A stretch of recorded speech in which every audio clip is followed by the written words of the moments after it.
सोच का फ़र्क।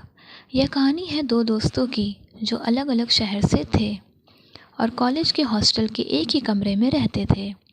वे दोनों कॉलेज में मिले थे और दोनों में दोस्ती हो गई।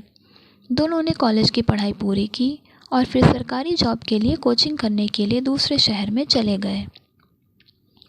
वहाँ दोनों ने एक किराए का कमरा लिया और दोनों एक साथ रहकर कोचिंग करने लगे।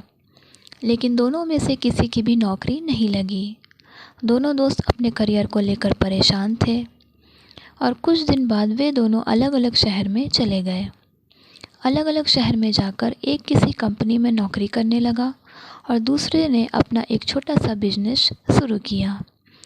कुछ सालों के बाद नौकरी करने वाले दोस्त का मन अब नौकरी में नहीं लग रहा था, क्योंकि उसे जो सैलरी मिल रही थी वो बहुत कम थी, जिसमें वह अपना व परिवार का खर्चा ठीक से नहीं चला पा रहा था।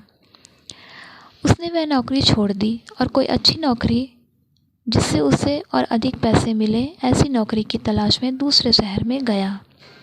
एक दिन सुबह का समय था। वे पुराने दोस्त एक बस स्टॉप पर मिले।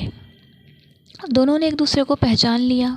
हालचाल पूछा तो नौकरी करने वाले दोस्त ने कहा कि वह बहुत परेशान है।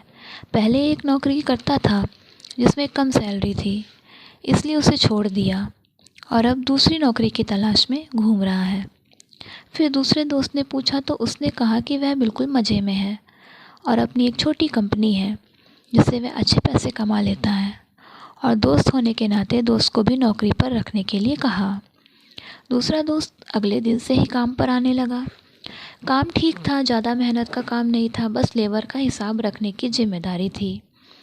कुछ दिन नौकरी करने के बाद दोस्त ने अपनी कंपनी के मालिक, जो उसका दोस्त था, उससे कहा कि हम दोनों एक ही कॉलेज में पढ़े, पढ़ने में भी एक जैसे ही थे, और आज तुम एक कंपनी के मालिक हो और मैं बस नौकरी ही कर रहा हूँ।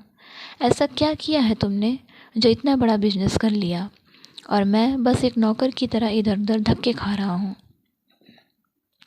तो कंपनी का मालिक बोला कि तुम्हारी सोच जब भी नौकरी वाली ही थी और आज भी नौकर वाली ही है। याद है तुम्हें, एक दिन हम दोनों कोचिंग करने के लिए जा रहे थे। कुछ दूर जाने के बाद याद आया कि हमारे कमरे का पंखा और बल्ब चालू है, तो तुमने कहा था कि रहने दो, किराए का ही तो है, हमें क्या फ़र्क पड़ता है, कितनी भी बिजली फूके, पंखा ख़राब हो या बल्ब, सब मकान मालिक का ही तो है। और तुम कोचिंग चले गए, लेकिन मैं वापस जाकर कमरे का पंखा और बल्ब बंद करके ही कोचिंग गया था। मैं बेशक किराए के कमरे में रहता था, लेकिन मैं हमेशा मालिक की तरह रहता था और आज भी मालिक ही हूँ। दोस्तों, इस कहानी से हमें यह शिक्षा मिलती है कि हमें कोई भी कार्य हो मालिक की तरह ही करना चाहिए, क्योंकि मालिक से कभी भी कोई भी अपना काम गलत हो ही नहीं सकता। तो दोस्तों, आज की कहानी में बस इतना ही। कहानी कैसी लगी हो कमेंट करके ज़रूर बताइएगा, और चैनल में नए आए हो तो चैनल को सब्सक्राइब ज़रूर कीजिएगा। तो मिलते हैं आपसे अगली कहानी में, तब तक के लिए धन्यवाद।